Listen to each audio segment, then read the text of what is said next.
Pendant toute l'histoire de l'humanité, jusqu'en 1959, aucun être humain n'avait jamais vu l'autre côté de la Lune. Pas un astronome, pas un explorateur, personne. Des milliers de générations ont levé les yeux vers exactement le même paysage, les mêmes taches sombres, aux mêmes endroits, nuit après nuit, pendant 200 000 ans. Ce n'est pas une coïncidence. Ce n'est pas non plus une bizarrerie propre à notre satellite. Toutes les grandes lunes du système solaire font la même chose. C'est le résultat d'un processus physique très lent qui s'est arrêté au moment précis où il ne pouvait plus continuer. Mais avant d'expliquer pourquoi, il faut corriger une erreur que presque tout le monde commet. On dit souvent la face sombre de la Lune. C'est faux. La face cachée reçoit exactement autant de lumière que celle que nous voyons, ni plus ni moins. Mieux, quand nous voyons une nouvelle lune, c'est-à-dire quand notre côté est entièrement dans le noir, c'est l'autre face qui est en plein jour. Le soleil ne fait aucune différence entre les deux. Il éclaire une moitié de la lune comme il éclaire une moitié de la terre. Simplement, ce n'est pas toujours la même moitié. Le bon terme n'est donc pas face sombre, c'est face cachée, cachée à nous, pas au soleil. Et il y a un détail que peu de gens connaissent. Nous ne voyons pas exactement la moitié de la Lune. Son orbite n'est pas un cercle parfait et son axe est légèrement incliné. Résultat, elle oscille très doucement, comme un visage qui hocherait la tête. Ce balancement s'appelle la libration. Il nous laisse entrevoir un peu de ce qui se trouve derrière le bord. Au total, depuis la Terre, on peut voir 59% de la surface lunaire, pas la moitié, un peu plus. Reste la vraie question, pourquoi toujours la même face?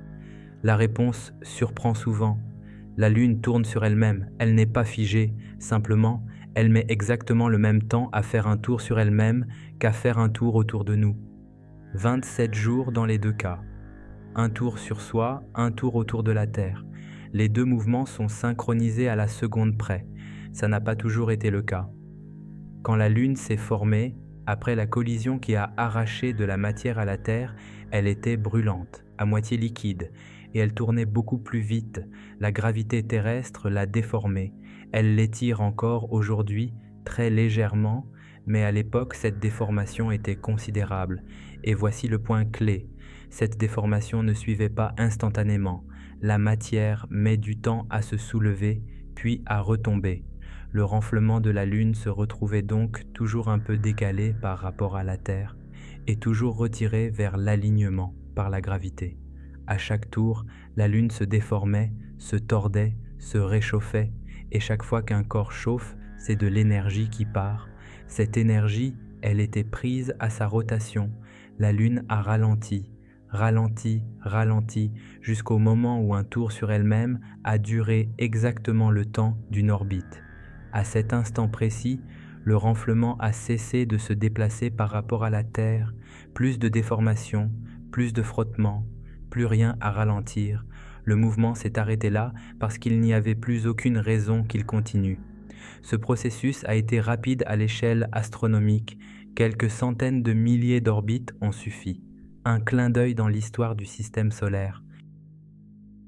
Le 7 octobre 1959, une sonde soviétique appelée Luna 3 contourne la Lune.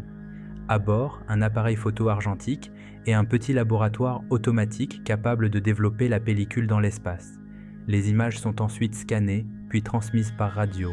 29 photographies, environ 70% de la face cachée. Elles sont floues, striées, à peine lisibles.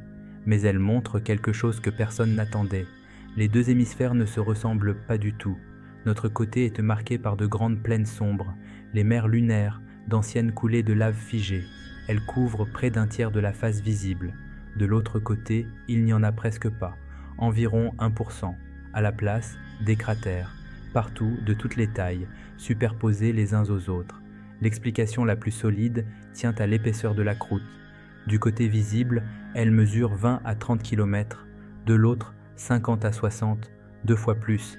La lave qui a rempli nos mers n'a jamais réussi à percer une croûte aussi épaisse. Le paysage de la face cachée est donc resté tel quel, le visage brut de la Lune, préservé pendant des milliards d'années, Il aura fallu attendre le 3 janvier 2019 pour qu'un engin s'y pose. La mission chinoise Chang'e 4 dans le cratère von Karman, avec une difficulté que personne n'avait eu à résoudre auparavant.